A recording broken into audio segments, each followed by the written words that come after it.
que se libera por el sistema nervioso simpático? ¿Dopamina? ¿Ah? La noradrenalina, ¿verdad? Chuta. Porque la adrenalina principalmente se libera en la médula de la glándula suprarrenal. Por el sistema nervioso parasimpático que se libera la ACH, es decir, la acetilcolina. Entonces tengan en cuenta esto, ¿ah? Por el sistema nervioso simpático, la noradrenalina; por el sistema nervioso parasimpático, la acetilcolina. ¿No es cierto? Importantísimo. Entonces, a nivel cardíaco, como tú tienes los receptores beta 1, la noradrenalina viene plug, se une acá, ¿no es cierto?, a su receptor beta 1, y al estimular a los receptores beta 1, ¿qué pasa con el corazón? ¿Aumenta su contractilidad o disminuye? A ver. Sí, disminuye. ¿Ah? No. ¿Aumenta o disminuye? Desnura. Acá está la noradrenalina. Se unió a sus receptores beta 1. ¿Qué pasa con la contractilidad miocárdica? ¿Qué hace el sistema nervioso simpático al corazón? ¿Aumenta o disminuye? Aumenta la contractilidad miocárdica, pues, porque el sistema nervioso simpático, ¿qué es lo que hace? Al aumentar la contractilidad, aumenta la frecuencia cardíaca. Y si aumenta la frecuencia cardíaca, ¿qué pasa con el gasto? Aumenta. ¿Ah? Si son directamente proporcionales. Aumenta el gasto cardíaco. Y si aumenta el gasto cardíaco, ¿qué pasa con la presión arterial? También aumenta la presión arterial. Por eso que cuando yo doy un beta block, ¿qué hago? Hay selectivos y no selectivos, ¿no? ¿Qué pasa con esto? No lo quiere. Entonces, miren, le doy un beta bloqueador, ¿verdad? Entonces el beta bloqueador, ¿qué es lo que hace? Viene, plum, inhibe los receptores beta 1. Por lo tanto, evita, ¿no es cierto?, de que esta noradrenalina haga su efecto sobre los beta 1. Y al inhibirlo, por lo tanto, la que predomina es el efecto de la acetilcolina. Se promueve entonces la contractilidad o la relajación miocárdica. ¿Qué se promueve? Si yo inhibo los receptores beta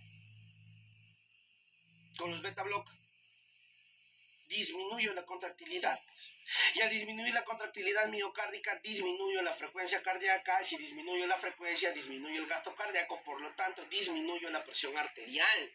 Si te das cuenta, entonces eso, ¿no es cierto?, al disminuir la presión, por eso se considera a los beta bloqueadores también como parte, ¿no es cierto?, del grupo de antihipertensivos. ¿Sí me dejo entender? ¿Sí? A diferencia de los YECA y ARA2, que actúan sobre todo acá a nivel del volumen sistólico o en el sistema renina, angiotensina, aldosterona, ¿no? Tú ya todo lo conoces en ese sistema, ¿verdad? Eso es farmacología general, ¿sí? Entonces ahí te he puesto un ejemplito más o menos para que tú sepas por qué el beta block también se considera, ¿no es cierto?, como un antihipertensivo y el mecanismo por el cual genera su efecto antihipertensivo, ¿no? En los calcioantagonistas, ¿en dónde actúan? Aquí, mira, actúan los calcioantagonistas, sobre todo en la resistencia vascular periférica. Entonces, el calcio es importante, ¿para qué? Para que haya contracción, o sea, haya vasoconstricción, ¿no? Y si hay vasoconstricción, aumenta la resistencia vascular periférica y por lo tanto aumenta la presión arterial, ¿sí? Entonces, si yo doy un calcio antagonista, inhibo entonces los canales de calcio. Si no ingresa calcio, no hay vasoconstricción, se promueve la vasodilatación. Y al promover vasodilatación, o sea, los calcio antagonistas que promueven vasodilatación. ¿Sí? O sea, este es un vaso sanguíneo, lo hacen grande, miren, así. Por lo tanto, disminuyen, ¿no es cierto?, disminuyen la resistencia vascular periférica, y al disminuir, porque aumentan la luz vascular, por lo tanto, disminuyen la resistencia vascular periférica, y al disminuir la resistencia vascular periférica, disminuyen la presión arterial, y por eso también forman parte, ¿no es cierto?, del grupo de antihipertensivos, ¿Sí? ¿Se entendió? Sí, doctor. Muy bien. Entonces, no te olvides, ¿sí? No te olvides que siempre, ¿ok? Que siempre el antihipertensivo de primera línea, ¿no es cierto?, se da siempre los YECA. Y los de segunda línea ya los ARA2, ¿no es cierto? ¿Ok? Y si tú combinas como un calcio antagonista, el más usado en el hospital es el amlodipino, por ejemplo, ¿no? Y de los diuréticos, el más recomendado es la hidroclorotiazida. Entonces, ¿yo puedo combinar eso, doctor? Sí, se puede combinar, ¿no? Se puede combinar sin ningún problema. Pero si tú ves que el paciente tiene factores de riesgo, mejor lo puedes hacer referencia con el cardio y ese especialista es el que se va a encargar de darle un tratamiento un poquito más fino, ¿no? Bien, entonces, simplemente en resumen, si el paciente no tolera o es alérgico a los YECA, ahí están los ARA-2, el más usado es el losartán, cuya presentación en tabletas, recuerden que viene, ¿no es cierto? Viene, ¿en qué cosa? Vienen presentaciones, ¿sí? De 25, 50 y de 100 miligramos, ¿verdad? Entonces, las indicaciones son prácticamente las mismas, ¿no es cierto?, en comparación con los YECA, también en hipertensión arterial, por eso acá le he puesto en rojo alternativa a los YECA, pacientes con nefropatía diabética, paciente con insuficiencia cardíaca, paciente con cardiopatía hipertensiva, ¿no? Entonces, algunos prefieren combinar, por ejemplo, el losartán más, no sé, más un diurético, por ejemplo, la hidroclorotiazida, ¿no? Y hay medicamentos en las farmacias, es que hay distintos tipos de farmacéuticas donde pues pueden combinar, ¿no es cierto?, el losartán más la hidroclorotiazida, ¿no? Hay distintos tipos de nombres ahí, ¿ya? Entonces, conclusión, no combinar un YECA con un ARA-2. Si das un YECA, ya no das un ARA-2. Si das un ARA-2, ya no das un YECA, ¿ok? Muy bien. Entonces, el losartán, como es un YECA, es un antagonista selectivo de los receptores, pregunta de examen, ahí está, de los receptores AT1, porque también hay receptores AT2, no se olviden, ¿ya? Eso es ciencias básicas, en un momentito, por fin. Listo. Sí, esos son ciencias básicas, esos ya ustedes lo saben, ¿verdad? Porque ahí es donde hace su efecto la angiotensina 2. Por lo tanto, al bloquear los receptores AT1 se fomenta la vasodilatación y disminuye la secreción de aldosterona. ¿Cuáles son las reacciones adversas a medicamentos más frecuentes? Mareo, hipotensión, hiperpotasemia también, y rara vez genera angioedema, menos que los YECA, ¿no? Si el paciente, por ejemplo, tiene tos bastante frecuente, ¿no es cierto?, que tose, y está tomando YECAs, probablemente es por el YECA. Entonces, suspendes el YECA y puedes darle como alternativo un ARA-2, ¿no es cierto? Como se indica, doctor, ya sabes, contraindicaciones en el embarazo y lactancia, en estenosis bilateral de las arterias renales y la hiperpotasemia también, igualito que los YECA, ¿no? Es igualito, por eso se llaman alternativos. Y el losartán se suele dar una tableta cada 24 horas hasta que se venga a controlar mensualmente. Acá en el Perú, bueno, controlamos cada mes, ¿no? Y cada mes se va sacando sus medicamentos para los pacientitos que son hipertensos o también si son diabéticos, ¿no? Bien, ¿alguna pregunta hasta ahí? Sí, doctor. Por ejemplo, los valores normales, por ejemplo, la hipertensión se le mide, ¿no? Por ejemplo, nivel 1, nivel 2, ¿no? Entonces, ¿en qué nivel se consideraría nivel 1, ¿no? Porque hay muchas teorías, ¿no? Es que hay rango, ¿no? Por ejemplo, si te dicen paciente que tiene una presión arterial sistólica, usualmente te dicen 120. Es que a uno dicen prehipertenso, hipertenso tipo 1, hipertenso tipo 2. Para mí, bueno, eso es. Pero paciente que tiene más de 120 es hipertenso, ¿no? Hay hipertensión tipo 1, de presión sistólica hasta 140, ¿sí? Y la diastólica hasta 90, si no me equivoco. Paciente que tiene sistólica más de 140 o hasta 159, tú dices hipertenso tipo 2, y paciente que tiene diastólica, ¿no es cierto?, de 90 a 100 también tipo 2, ¿no? Y si ya tiene más de 160, ya lo consideras como una crisis hipertensiva y se maneja distinto. Las crisis hipertensivas en realidad, recuerden que se manejan como emergencias, ¿ah? Como emergencias, y ahí el manejo es distinto, ¿no? En el manejo ahí ya no se da los YECAs como lo hemos visto ahí, el enalapril o el losartán. Ahí damos captopril, 2 tabletas sublingual, ¿no? Sí, 2 tabletas sublingual, doctores, para tratar de disminuir la presión arterial y siempre tratar de reducir la presión objetivo de un paciente que viene con crisis hipertensiva, es reducir el 25%, ya el 25% de la presión con la que viene, ¿no? No sé si me dejo entender. Ya, entonces una cosa es, acuérdate, ¿no es cierto? Una cosa es el manejo ambulatorio, ¿no? Que haces el diagnóstico, el paciente no tiene criterio para que se maneje como crisis hipertensiva, ¿sí? Haces diagnóstico de hipertensión y le das un manejo, ¿no es cierto? Diario, ¿sí? Pero si el paciente, la mayoría de veces, cuando deja de consumir su medicamento, porque es la mayoría de veces por la que hace crisis hipertensivas, deja de consumir su medicamento, llega a emergencia con presiones, por ejemplo, supongamos, te voy a poner un ejemplo, ¿ya? Para que quede claro la idea. Supongamos que el paciente viene con una presión arterial, supongamos, de 198 sobre 110, mira, ¿qué te parece? Dime, ¿está más de 160 la sistólica o no? ¿Sí o no? Ajá. Sí. ¿Sí? ¿Sí? Entonces, eso es importante que ustedes tengan en cuenta ya. Más de 160, listo. Tienes que manejarlo de manera distinta, no como en la práctica ambulatoria, ¿eh? ¿Ok?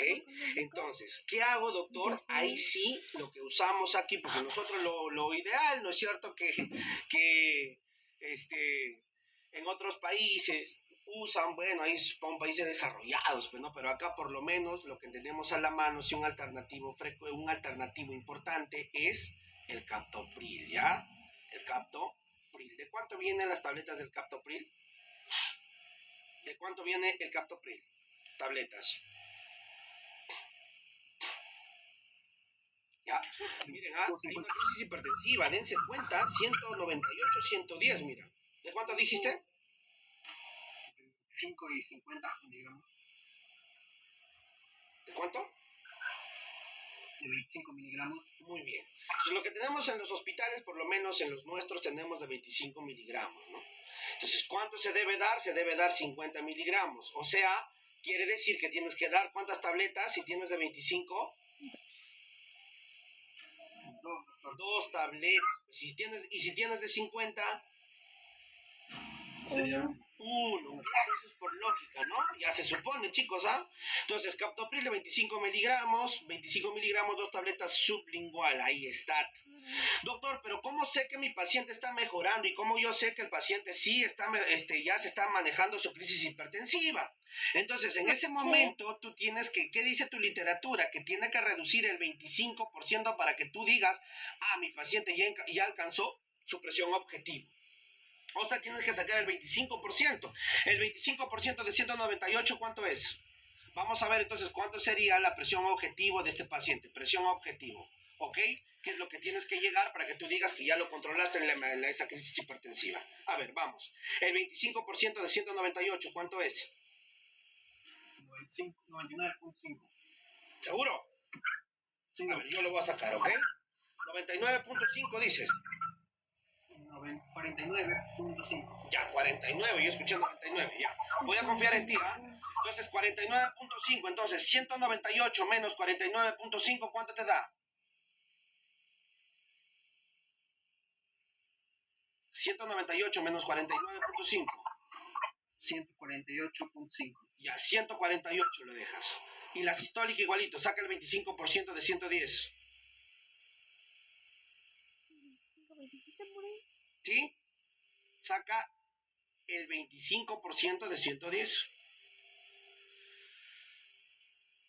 27.5. Muy bien, resta 110 menos 27.5 o menos 28 resta.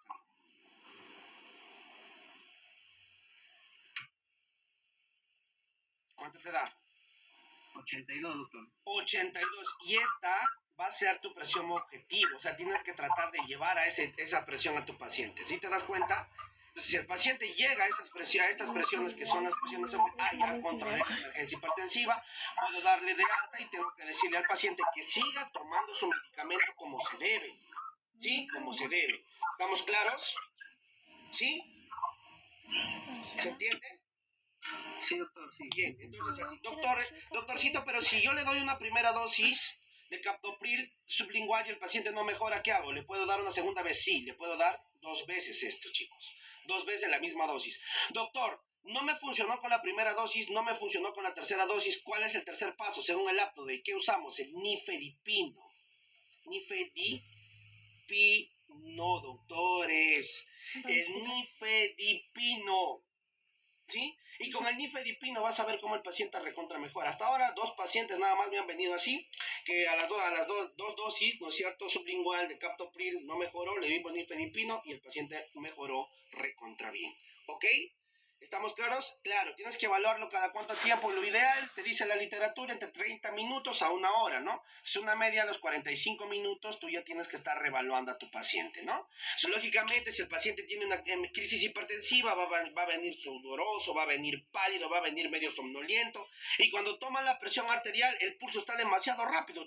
Mide la presión arterial, doctor, su presión se está elevado, se va a morir. Claro, porque recuerden que la hipertensión arterial, aquellos pacientes que son hipertensos, una cosa, vuelvo a repetir, es crisis hipertensiva y otra cosa es manejar la hipertensión crónica. La hipertensión crónica, sus principales complicaciones, ¿cuáles son? La insuficiencia cardíaca, pues doctores, izquierda sobre todo. Y también accidentes cerebrovasculares, doctores, tanto isquémico como hemorrágico es la principal, el factor de riesgo. Y cuando tienen emergencias hipertensivas, tienes que ver si es que hay o no hay daño de órgano blanco. ¿No es cierto? ¿Cuáles son los órganos blancos? Riñones, Cerebro, ojos, riñón, cerebro. pulmón, ojos. Si el paciente comienza a ver las famosas miodesopsias, ¿qué son las miodesopsias? Las mosquitas volantes. Te van a decir, doctor, veo como unas cortinas o veo que se me quiere apagar la visión, veo borroso y tú ves que está hipertenso. Oye, eso sí es una emergencia, porque el paciente puede tener un cuadro de ACV, doctores. ¿Sí? ¿Estamos? ¿Estamos claros? ¿Sí? Bien. Ya todos ustedes saben ciencias básicas y ya saben cuáles son sus órganos blancos, pues, ¿no? Bien, ¿alguna pregunta hasta ahí, mi estimado? Sí, medio que me quiero poner la cabeza, chicos, estaba un poco estresado todo el día. Y estaba viendo una gestante justo antes de venir acá a casa. Y bueno. Entonces, ¿alguna duda? ¿Pregunta? Doc, y si fuera hipotensión, por ejemplo, ¿cuál sería, no? Ya, ahí sí, ya tienes que hacer la matrícula. ¿Ah? No, mentira, un momentito, dame un toque. Un minutito, ya voy a tomar un poquito.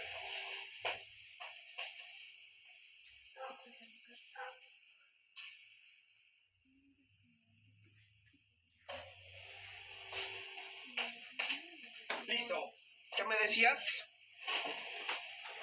Por ejemplo, vimos el caso de hipertensión, ¿no? En el caso de hipotensión menor a 60, diastólica.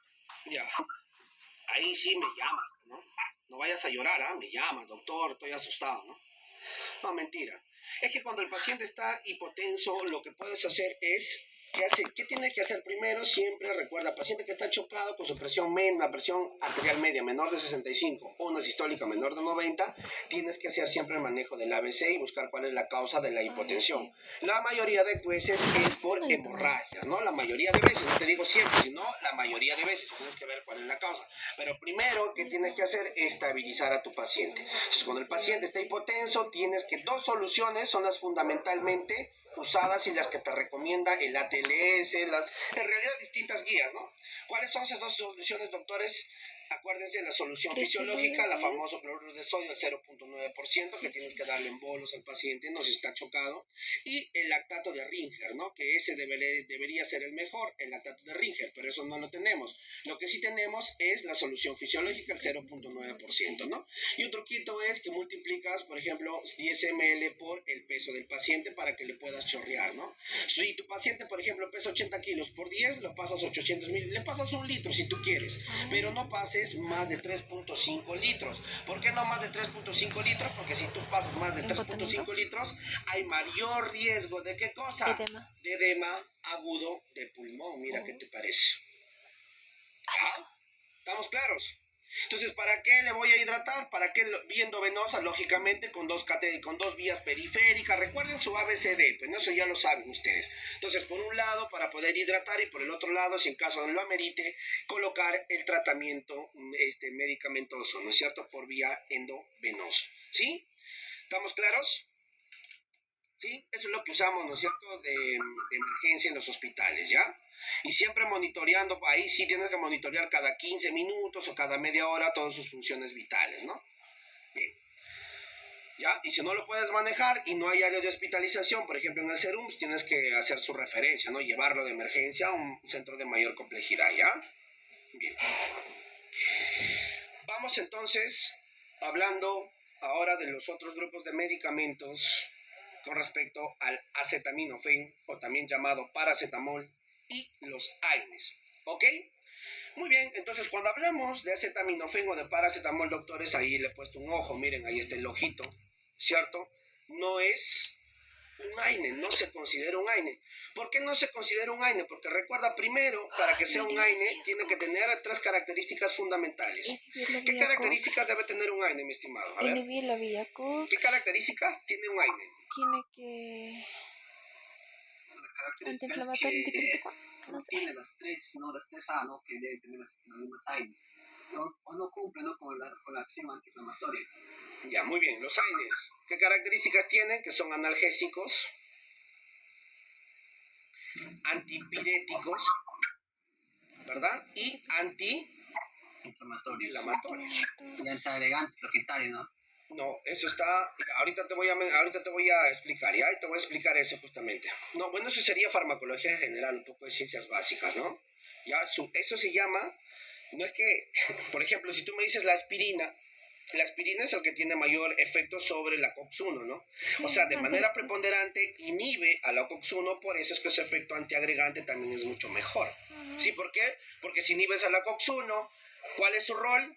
Formar tromboxano A2. Entonces, si tú inhibes a la COX-1 y ya no se forma tromboxano A2, por lo tanto no hay agregación plaquetaria, por eso se considera como antiagregante plaquetario, ¿sí? Entonces, de manera general, sí, en tu literatura te dice, los AINES se llaman antiinflamatorios no esteroideos. ¿Por qué? Porque tienen cada tres características principales todos los grupos de los AINES. ¿Qué cosa? Analgésicos, que tienen la capacidad de disminuirme el dolor, ¿no es cierto? Que tienen la capacidad de disminuir la temperatura, o sea, la fiebre. Antipirético. Tienen la capacidad de disminuir la inflamación, ¿verdad? A diferencia del paracetamol, fundamentalmente recuerden que su efecto, ¿no es cierto? Su efecto, sí, simplemente es de disminuir el dolor y de disminuir la temperatura, ¿no? O sea, es analgésico y antipirético. Y su evidencia como antiinflamatorio es casi nula, o si lo tiene, es poquísima. Por eso, como no tiene efecto antiinflamatorio, no se considera también dentro del grupo de los AINES. Asimismo, acuérdense que los AINES actúan a nivel periférico y el paracetamol actúa a nivel central. ¿Y por qué será importante saber eso? ¿Por qué será importante saber eso? A ver. ¿Ah? ¿Cómo dijo, Doc? ¿Cómo dijo? Repítame, por favor. Que los AINES actúan a nivel periférico, ¿sí? Y el paracetamol principalmente actúa a nivel central. Chicos, vamos dándole me gusta, vamos compartiendo, ya saben, ¿eh? No me hagan que yo corte la transmisión, pero igual se cierra solito si no llegamos al objetivo, ¿eh? Mire, yo no voy a hacer nada, pasan los 40 minutos y se cierra solito la transmisión, ¿eh? Se cierra solito si no llegamos al objetivo. ¿Ya? Ya saben el objetivo, si no llegamos a más de 60k de me gusta y más de 120 compartidas, bueno, se cierra solito y ya no es culpa mía, ¿eh? A ver, entonces, vamos. ¿Por qué será importante? ¿Alguna vez has visto algún paciente que es alérgico a los AINES? Sí. Sí, Doc, y a los dos. ¿Cómo? A ambos, a los AINES y al paracetamol también. Y al paracetamol también hay pacientes alérgicos. Sí hay pacientes alérgicos. Es raro que haya alérgico a ambas cosas, ¿eh? Es raro. Porque mira, pacientes que son alérgicos a los AINES, el único tratamiento alternativo se da el paracetamol. El paracetamol, ¿no? Entonces, ¿cuál es la principal diferencia? Ya, y si está, tiene alergia y es alérgico a ambas cosas, ahí sí, ya, pues no tienes que ver otras alternativas, ya, pues no prácticamente darle, no sé, unos placebos, o que el paciente si tiene dolor o tiene fiebre, usas otras cosas como, no sé, la Dexa, ahí sí es, por ejemplo, es una indicación para usar un corticoide, ¿no? Es un protocolo espectacular que ha puesto la OMS en la escala terapéutica del dolor, ¿no? Pero bueno, ese sea otro tema, ¿no? Entonces, mira, ¿por qué te digo, no? Porque cuando los pacientes son alérgicos a los AINES, ya señora, pero tiene que tomar entonces solamente paracetamol porque es alérgico a los AINES. Pero si, doctor, los AINES actúan también en las COX y el paracetamol también actúa en la COX, entonces, doctor, ¿qué hago? Entonces, ¿por qué se está dando el paracetamol, no? Si ambas actúan en la misma enzima. ¿Por qué? Porque recuerda que los AINES actúan a nivel periférico. ¿Cómo así, doctor, a nivel periférico? O sea, actúan a nivel, ¿no es cierto?, de la membrana de los leucocitos, a nivel del riñón, ¿no es cierto?, a nivel gastrointestinal, también hace énfasis tu literatura, ¿no? Eso propiamente dicho, por eso es que como no actúa a nivel periférico, sobre todo a nivel de los leucos, es que no tiene, ¿no es cierto?, o se da como buena alternativa, ¿no es cierto?, a pacientes que son alérgicos a los AINES, ¿ya? Bien, entonces, ¿cuáles son las presentaciones del paracetamol? Te viene tanto en tabletas, en jarabes y ampolla. Como estamos hablando de pacientes adultos, vamos a hablar de tabletas y ampolla, ¿ya? Porque cuando entremos a pediátricos, recién ahí vamos a hablar, ¿no es cierto?, gotas, jarabe, dosis, cálculo de dosis y todo lo demás, ¿ok? Bien, entonces recuerden que la mayoría de veces, ¿no es cierto?, el paracetamol te viene, ¿no es cierto?, en presentaciones, ¿no es cierto?, de 500 miligramos, miren, ¿sí? Pero también hay presentaciones, sí, afuera de 1 gramo, sobre todo el famoso Supracal, por ejemplo, ¿sí? Entonces, una de las preguntas que yo les suelo hacer a los chicos, a todos mis grupos, por ejemplo, les digo, ¿por qué la presentación de las tabletas viene de 500 miligramos? ¿Por qué? ¿Por qué no la tableta fue de 499, de 450, de 400, de 350, de 300? No lo sé. ¿Por qué necesariamente tuvo que ser a partir de 500 miligramos? ¿Y por qué la dosis máxima es de 4 gramos al día? ¿Por qué no fue 5 gramos? ¿Por qué no fue 3 gramos? ¿Por qué no fue 3.5 gramos? ¿Por qué tenía que ser 4 gramos como máximo al día? ¿Ah? ¿Cuál es la explicación?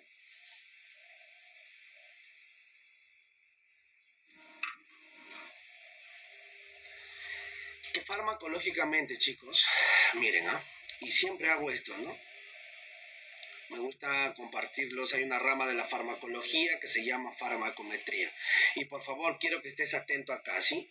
Quiero que estés atento aquí, quiero que entiendan esto. Hay una curva que se llama la curva dosis-efecto, ¿no? Dosis-efecto. O respuesta terapéutica, ¿no? En alguna literatura.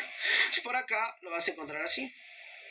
Y se forma la meseta, ¿no? O Monteaux también. Esto se llama meseta o Monteaux, ¿no? Ahí está. Y mira, sí, esperen. Y por acá, no quiere pintar esta cosa. Listo, miren. Y por acá tienes 2 extremos, ¿no? Un extremo por aquí, otro extremo por acá. Hacemos esto y hacemos esto. Ahí está. ¿Sí? Por acá tú tienes la dosis mínima eficaz y por acá arriba tienes la dosis máxima tolerada, doctores. ¿Bien?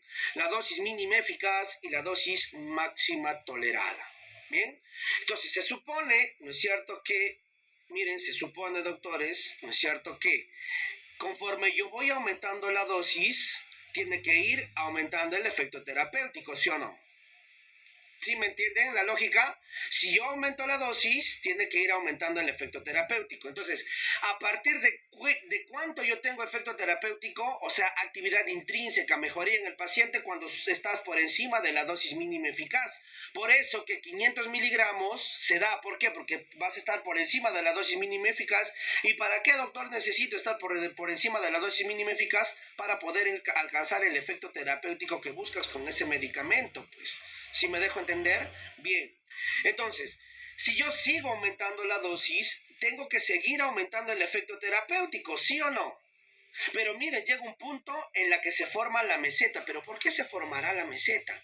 Entonces, yo puedo seguir dando dosis, aumentando la dosis. Sí, puedo seguir aumentando la dosis, pero miren, ya llegó su tope, hasta acá, miren, ¿no?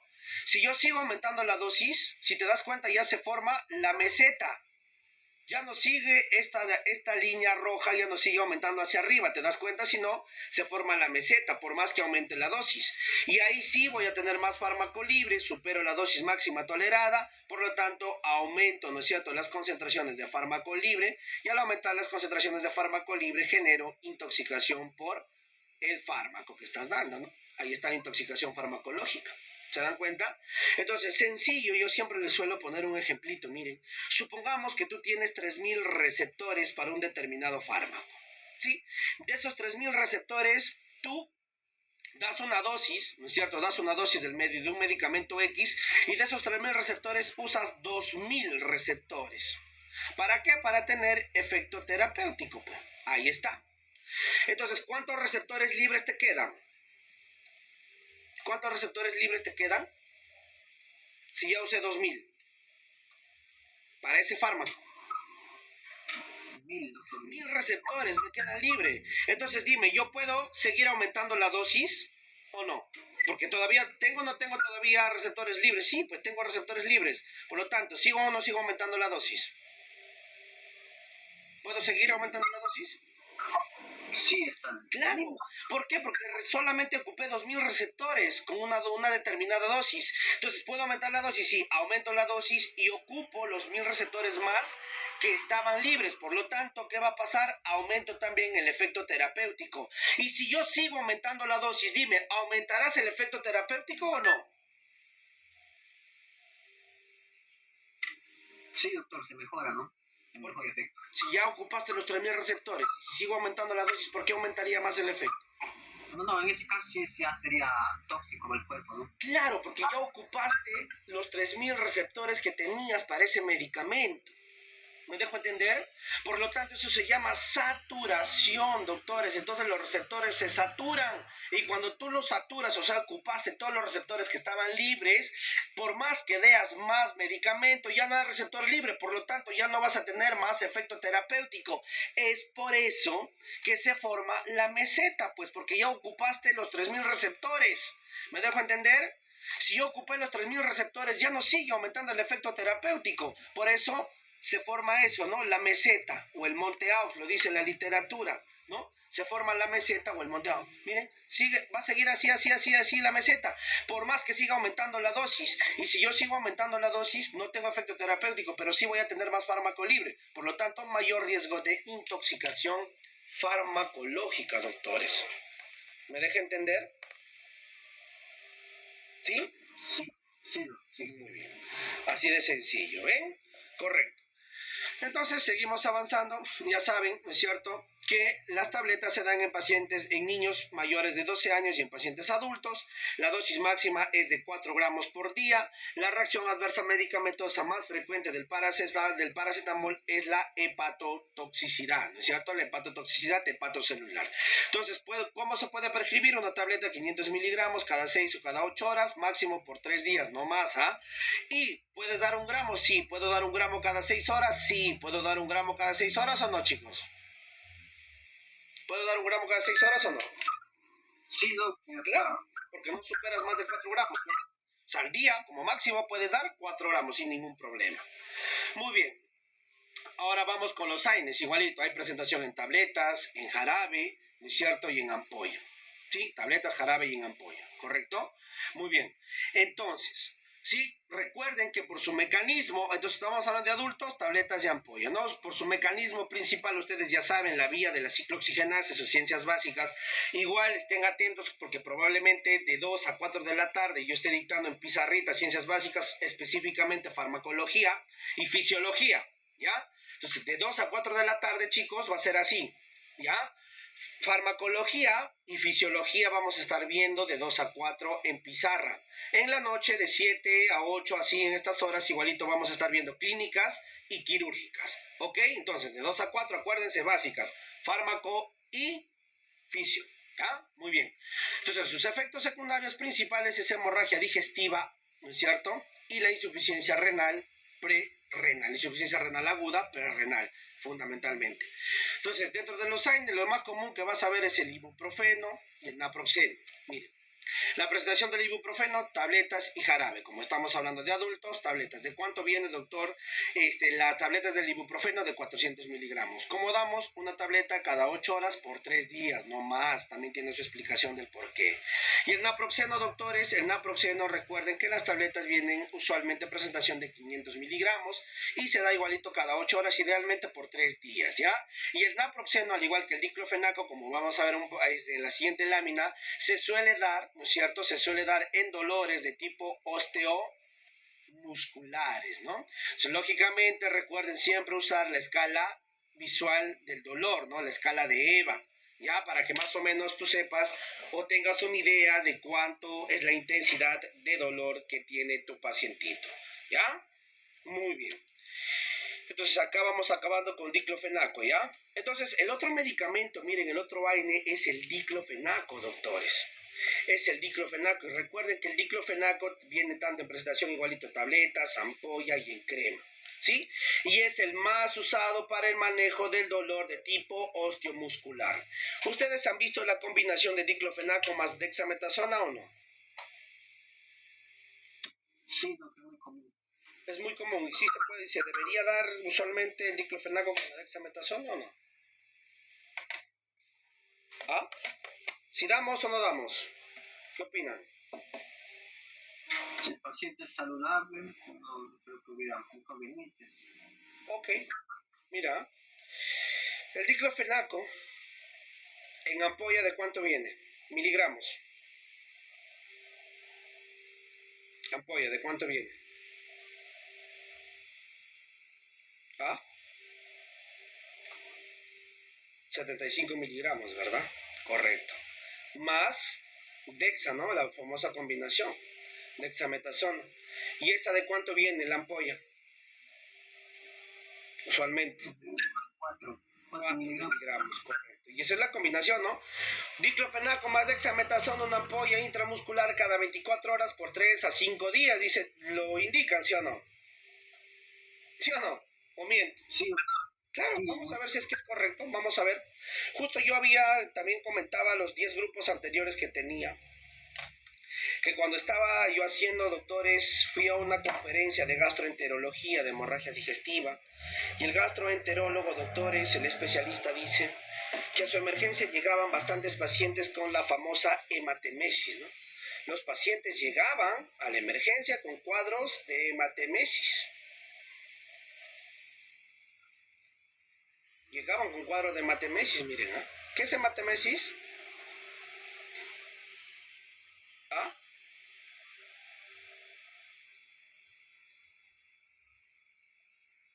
Chicos, acá en el TikTok ya se va a cerrar, ¿ah?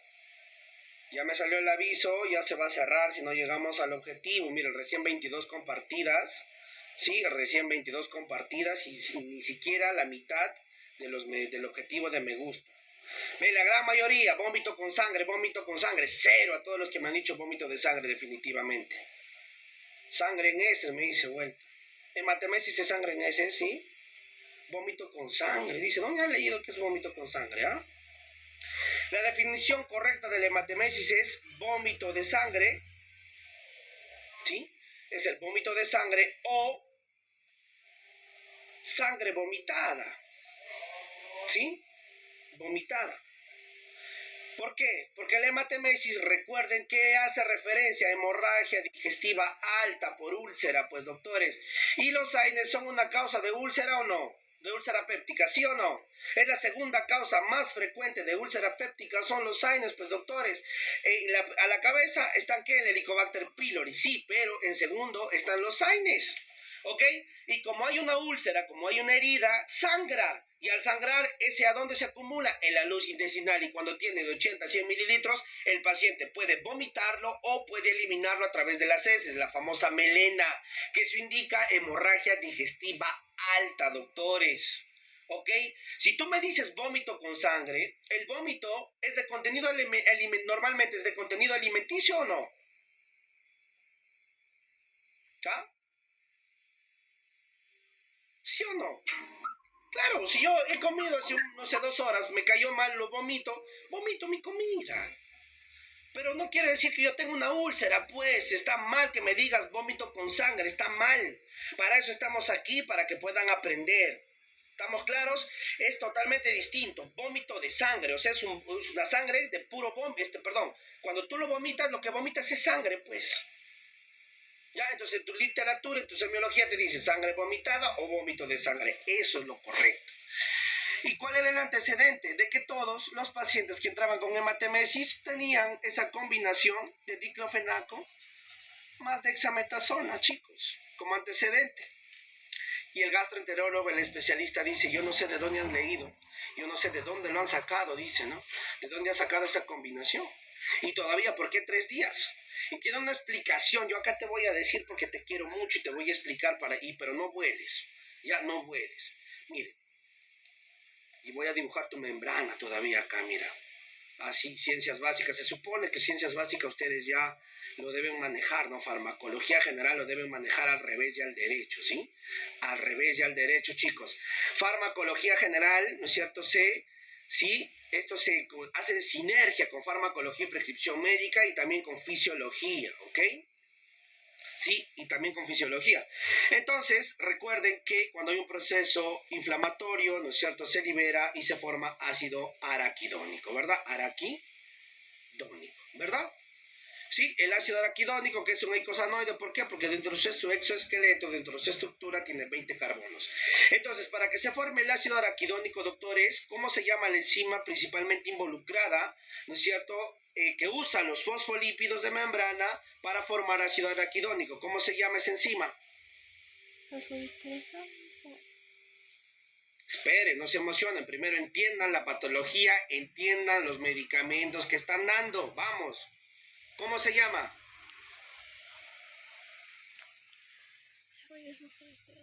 La fosfolipasa A2, ¿verdad? Porque otra cosa es la fosfolipasa CA.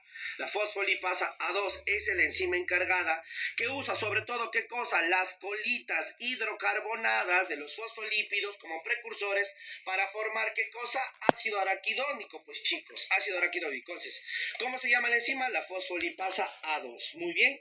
Y cuando se forma el ácido araquidónico, ahí vienen, ¿no es cierto?, dos enzimas fundamentales, las que entran a tallar ahí. ¿Cuáles son, doctores? Las sintetasas de prostaglandina y las lipooxigenasas, ¿no es cierto? Por vía de la lipooxigenasa se forman los leucotrienos, principalmente CDE, ¿no? Todos en 4, C4, D4 y E4, que son los principales leucotrienos, ¿sí? Y la otra es la sintetasa de prostaglandinas, o también llamada las COX, que acá tú tienes dos tipos de isoenzima, ¿no es cierto? La COX-1, ¿no es cierto?, y la COX-2, ¿correcto? Acuérdate, COX-1 y COX-2, que son las sintetasas de prostaglandinas. Vuelvo a marcarlo acá, COX-1 y la COX-2, ¿ok? Lo voy a hacer el 2 un poquito más bonito, ¿sí? COX-1 y COX-2, correcto. Bien, la COX-1 también se llama constitutiva y la COX-2 se llama aditiva o inducible. ¿Por qué aditiva o inducible? Porque necesita, ¿no es cierto?, de factores exógenos y endógenos. Ahí tienen, ¿no es cierto?, las citoquinas proinflamatorias, los pirógenos endógenos y los pirógenos exógenos. A ver, para tu libro, el pirógeno exógeno fundamental es los lipopolisacáridos de las bacterias gram negativas. Y los pirógenos endógenos, ¿cuáles son? Interleuquina 1, interleuquina 6, factores de necrosis tumoral alfa y el interferón gamma, doctores, que se liberan cuando hay un proceso infeccioso, un proceso inflamatorio, ¿sí? Por eso se llama aditiva o inducible. Doctorcito, ¿pero por qué? A ver, ¿hasta ahí alguna pregunta? ¿Sí? ¿Estamos claros o no? Chicos, ¿sí? Sí, doctor, excelente explicación. Listo, ya vamos a ver. Quiero que entiendan, ¿sí? Quiero que entiendan, porque esa es la idea, conocer el medicamento. Miren, entonces, ¿no es cierto? ¿Sí? COX-1, COX-2. ¿Por qué, doctor? A la COX-1 le llaman constitutiva y justamente si ven un video anterior mío, te dice, ¿no es cierto?, que la COX-1, bueno, uno de los medicamentos como la aspirina en 75 miligramos a 100 miligramos, tiene efectos antineoplásicos, doctores, antitumorales, y hay un mecanismo según la New England. Mírenlo ahí. Ya, pero bueno. Entonces entiendan estas básicas, miren. Y esta COX-1, ¿por qué, doctorcito, le llaman también constitutiva? Porque esta es la que se encuentra de manera perenne en tu organismo. Es la que se encuentra de manera frecuente, sin necesidad de